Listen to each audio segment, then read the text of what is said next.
Amen. Thank you, Miss Lauren, for that. If you have a copy of God's Word, we'll find ourselves in 1 Samuel chapter 20. If you were here last week, Pastor Steve, I'm proud of y'all. We had a great crowd last week, and you showed back up again. So thank you for that. And Pastor Steve took us through the first 25 verses, so I got the better end of that deal. I have 16 verses, not as many as 25. Public service announcement, many of you guys know I allow you guys to access my personal library here at the church, which is in my office. I leave the door open just in case you need a book. I'm missing one that I need. So if you have it, please return it. I don't necessarily need it. The wife needs it for a Sunday school lesson coming up, but it is a commentary on Joshua. So if you have that, just return that. I don't know where it's gone to. I could have lost it. There's no idea.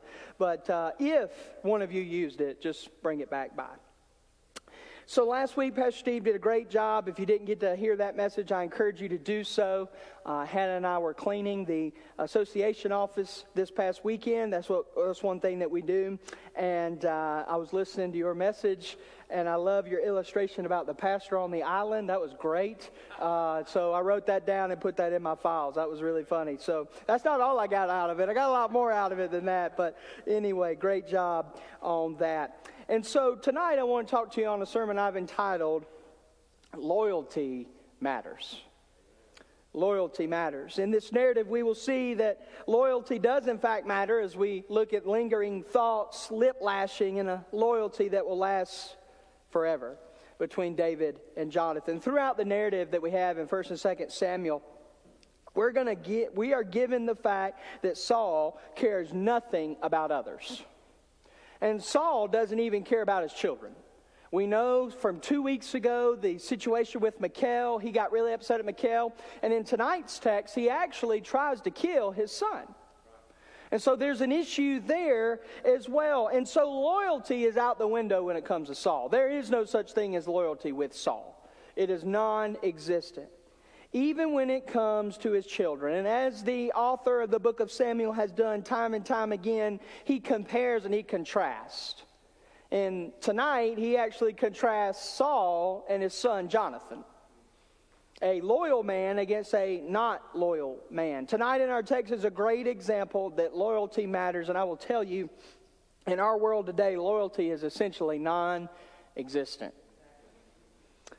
When I was in high school, I was in a business class that it was called Virtual Enterprise, and you go in this class, and there's 10 of you, and you act as employees, okay? And so you get hired on or whatever, and you come together, and you create a business. And my position was the director of sales. I mean, that makes sense, right? So that's what I did for 2 years. Some of them would do other things, but I was sales and marketing. And so when we graduated, we actually competed nationally. We went to the national championship, was runner-up one year. I mean, we traveled the country, and it was a lot of fun and got to speak in front of thousands of people. It was great. It was wonderful. But when we graduated, our teacher, our coach, whatever you want to call him, he decided to create awards for all of us based on our personalities. And one of the best awards I've ever gotten, he entitled it the Always Has Your Back Award. And I don't say that to pat me on the back. I say that to say that is one of the best compliments that you can receive, is loyalty. Is knowing that even if you don't fully 100% agree with someone, or you might have a tiff, or you might have an argument, at the end of the day, you've got their back. That reminds me of another way to illustrate this point. I think dogs are the most loyal things God has ever created. They are loyal, they are loving, they are caring, right? I think we as people could learn from that. I want to ask you this question based on this text tonight. How is loyalty in a friend expressed in the continuation of this narrative that Pastor Steve started for us last week? First thing I want you to see, I want you to look at the lingering thoughts. Look there at verses 26 and 20 through 29. Yet Saul did not say anything that day. So, right, we're leaving off there. Last week there was a lot of plotting and planning. David and Jonathan had a conversation. David says, I'm not going to show up because on the new moon there was a religious observance on the first day of every month, right? The first day of the new moon, they come together. I'm not really going to call it a worship service, but a religious observance where they have a meal together. And so David is not going to come to this, and they have a plan, right? And hopefully you already read the preceding verses and know what that plan is. Yet Saul did not say anything that day, for he thought. An idle mind can do some really bad things. Something has happened to him. He is not clean. Surely he is not clean. But on the second day, the day after the new moon, David's place was empty, meaning his place at the table. And Saul said to Jonathan his son, why has not the son of Jesse come to the meal either yesterday or today? Jonathan answered Saul, David earnestly asked leave of me to go to Bethlehem. Why did David ask Jonathan? Jonathan is a member of the royal family, so technically he could ask him that. Verse 29, he said, let me go, for our clan holds a sacrifice in the city, and my brother has commanded me to be there. Most scholars think that the brother they had in mind was Eliab. So now, if I have found favor in your eyes, let me get away and see my brothers. For this reason, he has not come to the king's table. So we pick up where Brother Steve left off. David's place at the table is empty, and I'm sure those who are gathered around are waiting for the time-ticking bomb that is Saul to go off. Now, why is he infatuated with having David at the table? Because he wants him dead. That's the entire reason. So Saul is using a religious exercise with murder on his mind. Now, that is a great application for us. We can sit in the pews and we can come religiously and not have God on our minds. It's a scary thing, but it happens all the time. I talked with a man yesterday who told a story of a church in Allendale, not too far from here, down 321, where they had a conversation in the church on a Sunday morning, small church, 30 people, small community. And an individual spoke up and said something, and he died right there. Because what he said was not God honoring. I think that's a good reminder that God can do anything he wants.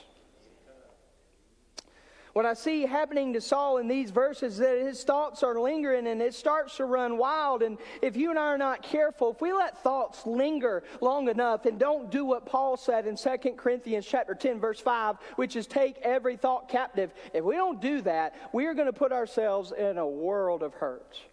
Overthinking, right? And you might not be like Saul. Your lingering thoughts might not lead to throwing a spear at your son. They could. I hope not. But they could lead to other things. And so these 2 days, Saul's thoughts are lingering. And there's two things I think you see there. First, in verse 26, the assumption. Right? Saul assumes that he knows why David is not there on the first day. Now notice the text doesn't say that Saul said anything. So Saul's trying to play this cool. Why? Because if Saul lets himself get angry, everybody's going to know that he wants David dead. Not everybody necessarily knows that. Obviously, Jonathan does because they had the scheme, and he's close with David. But Saul is still trying to keep a nice portrait of himself. And so it's interesting, though, that the writer does tell us what's going on in his mind. I find that very interesting from an academic standpoint. But the new moon that we're told, based on the information in verse 27, means that this feast was a religious day of observance. And so he wanted everybody in his house, everybody on his staff, to be here for this. But the only reason he wants David there is to kill him. That's why the invitation was extended to him. Saul is a prime example, and I kind of touched on this, that you can go through the motions of religious exercises and still have sin at the throne of your heart. And that's why it's so important to not just come here and sit and have nothing change. And so I want to encourage you, just for a minute, I want you to ask yourself, and this is all rhetorical, don't say it out loud, Number one, how long have you been attending here? Okay, you got that answer? Okay. Secondly, have you changed in the last year? Have you changed in the last 10 years if you've been attending here that long? Here's another question. How have you changed in the last month? Spiritually. And if you can't answer those questions, don't blame it on us. You got to take some responsibility. Don't just do the religious exercises with the dumbbells, right? Don't just go through it and check it off. No, you need to check yourself and say, hey, am I growing? Am I growing? Am I changing? Is the Spirit moving in me? Because Saul didn't have those checkups or those checkpoints, and he got in a really bad spot. Saul thinks David's not there because he must have contracted ritual uncleanliness. According to Leviticus, in chapters 11 through 15, there are verses upon verses upon verses of accidental uncleanliness that you could get. Not intentional, not that you're trying to be unclean, but that uncleanliness would not allow you to observe that night of worship and that meal on the day of the new moon.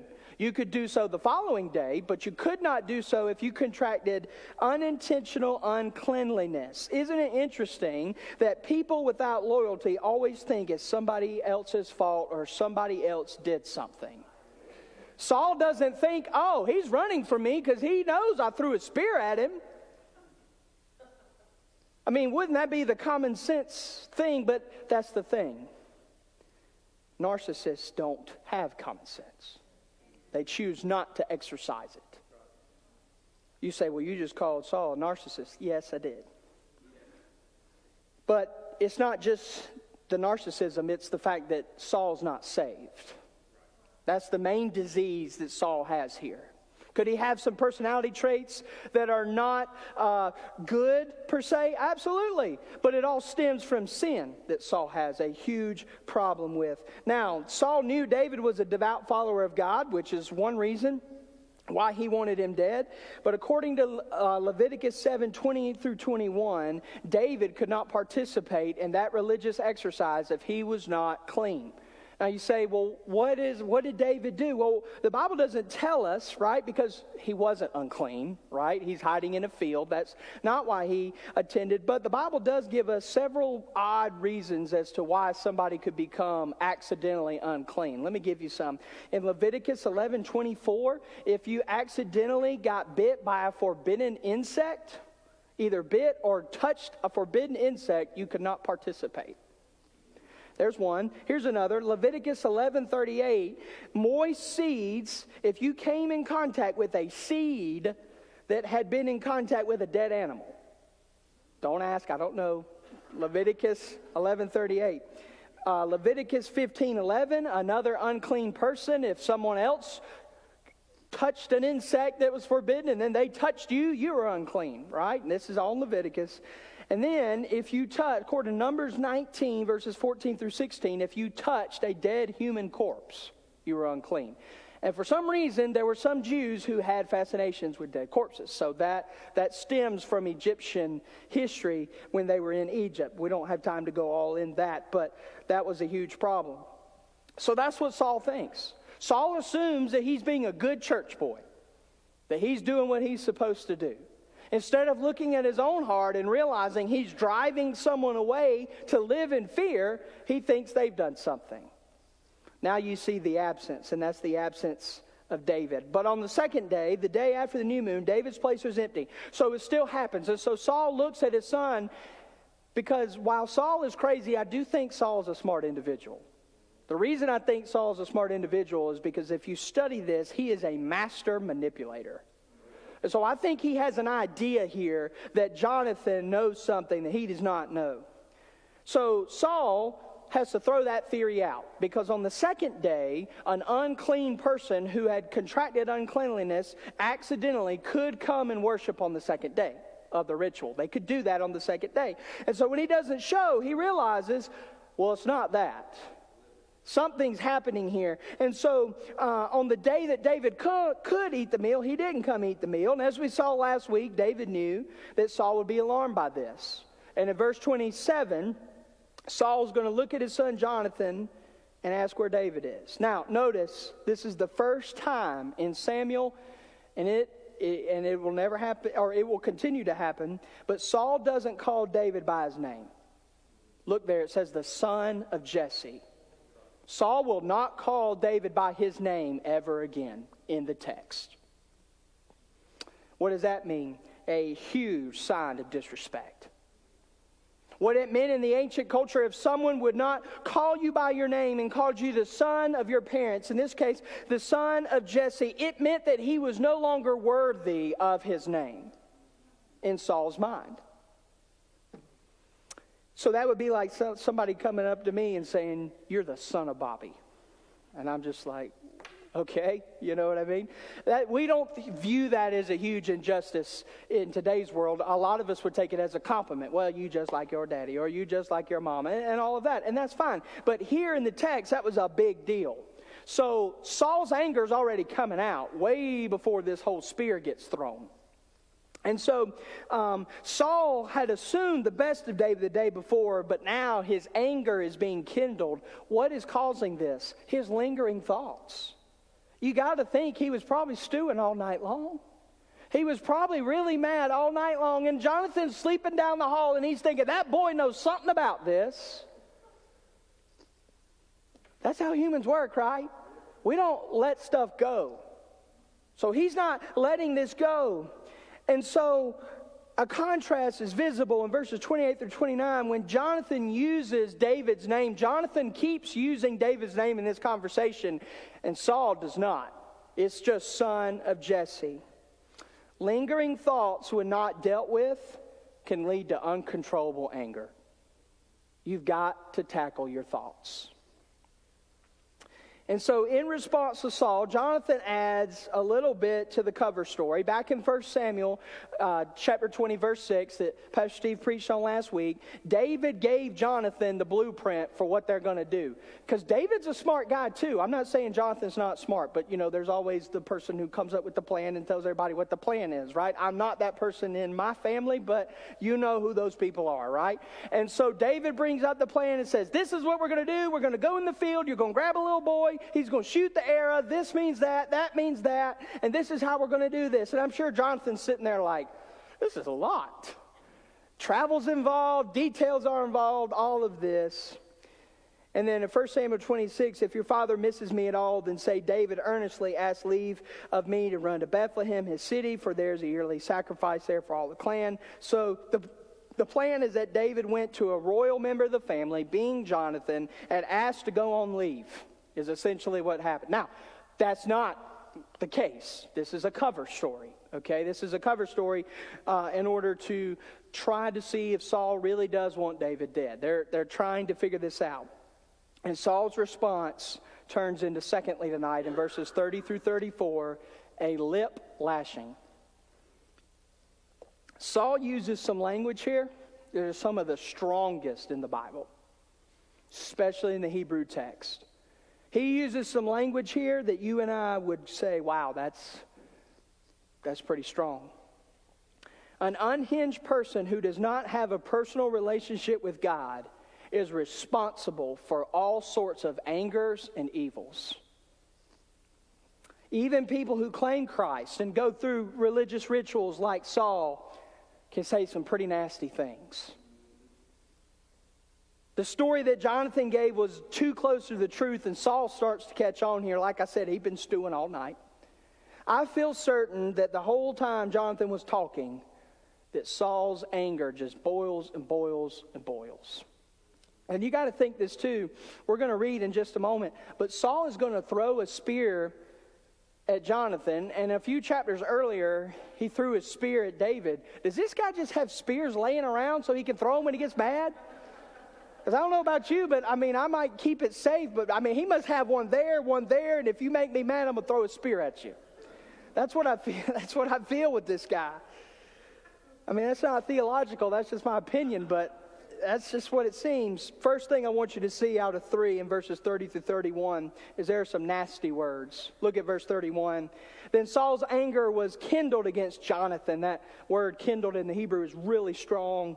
And he said to him, "You son of a perverse, rebellious woman, do I not know that you have chosen the son of Jesse to your own shame and to the shame of your mother's nakedness? For as long as the son of Jesse lives on the earth, neither you nor your kingdom shall be established. Therefore, send and bring him to me, for he shall surely die." It's pretty nasty. And so, just as Saul didn't refer to David by his name anymore, he's not going to do so with his own son anymore. In the text, Saul will never refer to Jonathan as Jonathan. In verse 30, he calls him the son of a perverse and a rebellious woman. I do not think that necessarily Saul is insulting Jonathan's mother. I don't necessarily think that. Instead, I think he's insulting Jonathan for bringing shame to the family for being close to someone like David. And the reason he's shaming him and the reason he's making Jonathan feel this way is because Saul can't stand David. And he doesn't like the fact that his son is close with a man of the caliber of David. Because Saul can't stand in his own skin. He realizes he's not the man he's supposed to be. And so, in Saul's mind, David is the one who was destroying their family dynasty. But in reality, it was Saul's own actions and disobedience. It wasn't David. David was selected by God because Saul disqualified himself. Now, David's going to do some wrong things in his life, but so far in this situation, David hadn't done anything wrong yet. Now, Saul also discloses the fact that he was aware of Jonathan's close relationship with David. Evidently, Saul wasn't aware of it before. Maybe he has some suspicions. I don't know, but let's think about this. If your child goes and hangs out with somebody all the time, are you not going to think they're friends? Right? And so there's a little bit there that's going on. But Saul is not just spewing these awful words to make him feel bad. He is saying this to try to bring Jonathan back to his side. Which is why in verse 31, the king of Israel gives an edict that his son has to bring David to him. So just to let the cat out of the bag, Jonathan is not going to do this, okay? And so not only is David public enemy number 1, Jonathan becomes public enemy number 2. And so Saul wants both of them dead eventually.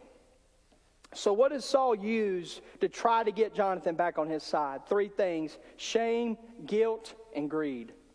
Those are the 3 things. Let me explain. First, he states in verse 30 that Jonathan's behavior was bringing shame to the family. So he shames him. Secondly, he throws guilt on Jonathan, that he was bringing guilt upon his own mother. Now, it doesn't make sense, but that's what he was trying to do. He's playing a psychological game here.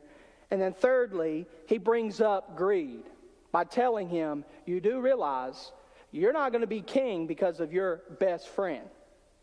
You're not going to have the royalty. Instead of saying, hey, son, I messed up, I disobeyed God, this is why you're not going to be king of Israel. That's not what he does.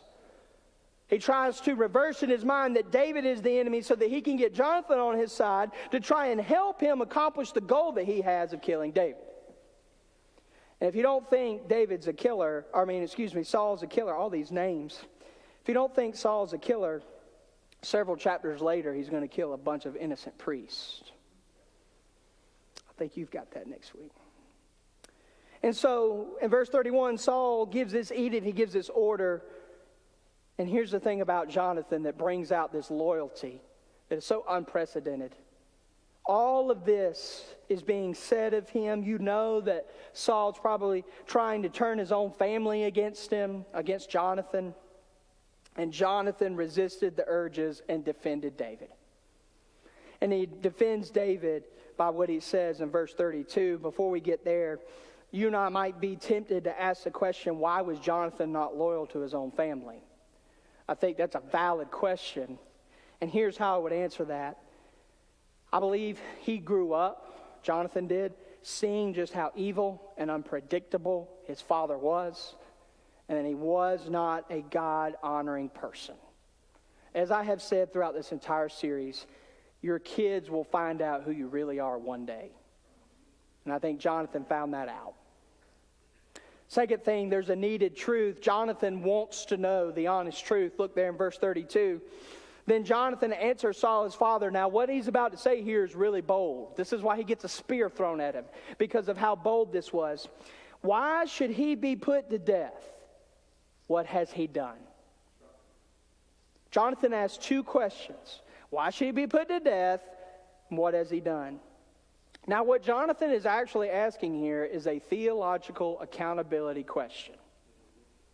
Now, what I mean by that is, according to 1 Kings chapter 1, verse 3, Saul was the chief enforcer of the Torah.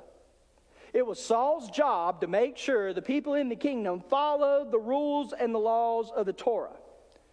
And according to Exodus 23:7, Saul could not execute someone who had not committed a capital offense.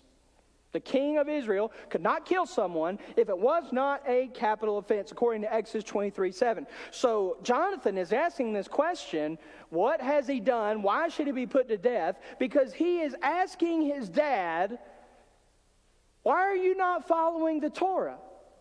Aren't you the enforcer of the Torah? Isn't that what your job as king is supposed to do? And it's been clear for quite a while that Saul is no longer acting in a way as God's representative. Matters of justice went out the window, and it was all about killing David.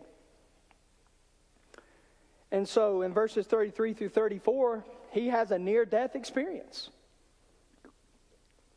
Look at verse 33. But Saul hurled his spear at him to strike him. Yet again, he's got to have it close. So Jonathan knew that his father was determined to put David to death. Jonathan's mind is still on David. He's not upset. I mean, he might be, but the text doesn't say that, oh, my dad just threw a spear at me. No. Yep, I got my answer. He's going to kill David.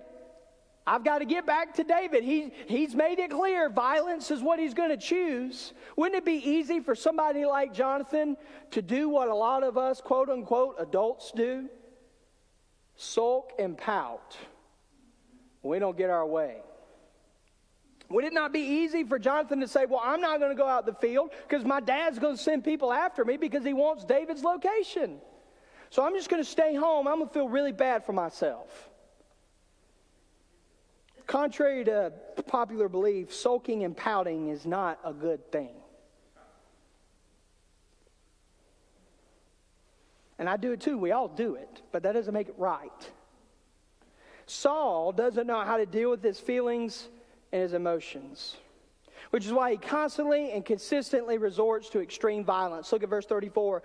And Jonathan rose from the table in fierce anger and ate no food for the second day of the month, for he was grieved for David because his father had disgraced him. So, contrary to what a lot of us do, is we take a day, a pout day, we don't get our way or whatever. No, he grieves over David. The text is very clear in verse 34. Look there again. And Jonathan arose from the table, fierce anger, second day of the month, for he was grieved for David. Not grieved for himself that his dad tried to kill him. Not grieved that he's living with a killer. And here's something that I think that is not in the text, so don't take it as truth. But maybe Jonathan was used to that violence. Maybe that wasn't the first time. I don't know. Text doesn't say of any other time. But maybe he was so fixated on his loyalty to David. Well, that's dad. Of course he's going to throw a spear at me. I don't know. I'm not sure. But Saul did that and essentially answered, yep, you got to go too, Jonathan. Get out of here. Now, while you and I might not throw a literal spear at people, I hope you don't. We do throw spears at people when it comes to our words, when we don't get what we want. And not just with our words, but with our actions. And here's something that I'm really glad David doesn't do. Jonathan doesn't take his ball and go home. I have seen countless times in a church and in the world where adults will not get what they want, so they will pout. And even as a pastor, I've had this happen. And Steve, I know you know what I'm talking about. Where you don't even know something happened. You don't even know. Okay, because you're the pastor and you don't know everything that happens. We can't read minds. And so, and then you come up to somebody and they want you to know something's wrong, but they don't want to tell you. Y'all know what I'm talking about? Like they want you to know something's wrong, so they're going to respond differently, or they're going to cross their arms, or they're going to let you know something's wrong, and then you're going to say, hey, what's wrong? How can I help you? Nothing. I know something's wrong. Tell me the truth. And they won't do it. Why? Because we crave attention that comes from pouting. It doesn't belong in the church. So what? You didn't get your particular way. We still have a kingdom that we're to serve and a God who looks over us. Taking our ball and going down the street is not going to make disciples. Might actually make people go the other way. And so if you have a problem with somebody, say it, and don't sit at a corner away from everybody and do this. I just can't wait for somebody to come and ask me what's wrong. I mean, I'm just so mad. They didn't invite me. I'm not going to say anything, but I want them to ask me. Why? Because I want them to take the bait. You say, well, you went off on a rant. Well, you're not going to hear me preach for 2 more services, so I might as well give it all I got. But I'm just glad that Jonathan doesn't do that.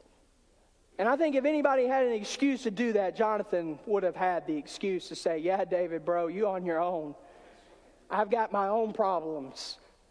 But that's not what real loyalty does. Real loyalty thinks about other people. And I just want to ask you as a church, why do we not do that? I mean, loyalty doesn't pout and scream and squaddle and all that. Now, if our wonderful children in there decide to do that tonight, they're young. I'm not excusing it, we'll correct it, but I'm saying we expect children to do that. I would argue that adults do it more than kids. There's a sign at Mardell's. I like to go to Mardell's sometimes. Sometimes not. That's a long story. But anyway, sometimes I go to Mardell's, and they have a reading section there where you can sit, you can read. So you can sip on a Chick-fil-A milkshake and read in there. And so anyway, well, going back to the reading corner they have, because you can read all those books for free. Woohoo! And so anyway, there's a little thing as you're going back there, and it says, Pastor, a.k.a. Chaos Coordinator. And I told one of the employees as a joke, they know me up there, and I told an employee as a joke, I said, instead of Chaos Coordinator, it should say Daycare Director. Is that what we should be known for? Now, nobody else said that. I said that. But Jonathan, he's not acting like that. Neither should we. In verses 35 to 42, loyalty lasts. Strong loyalty. In the morning, Jonathan went out into the field to the appointment with David, and with him a little boy.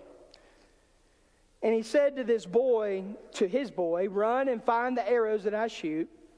As the boy ran, he shot an arrow beyond him. And when the boy came to the place of the arrow that Jonathan had shot, Jonathan called after the boy and said, is not the arrow beyond you? And Jonathan called after the boy, hurry, be quick.